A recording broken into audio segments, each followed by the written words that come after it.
Hello guys, हाम्रो चाहिँ प्रणय मन्दिर हो। हजुरहरू पनि भिजिट गर्न सक्नुहुन्छ।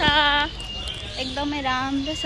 मुक्तिधाम इटरीमा, मिलनचोक इटरीमा रहेको छ। यो चाहिँ मेन गेट देखाइदियो साथी।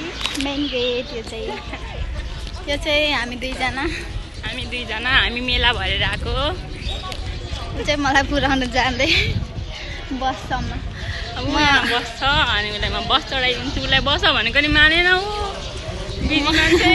म यता बाटोतिर हराउँछु भनेर उसले पुऱ्याउन ऊ बस्छ नि त, त्यही भएर नि। अनि यति पनि भएको छैन ल कहिले त्यही त ठुलो बडी देखाउँ तर हामी चाहिँ यही हो।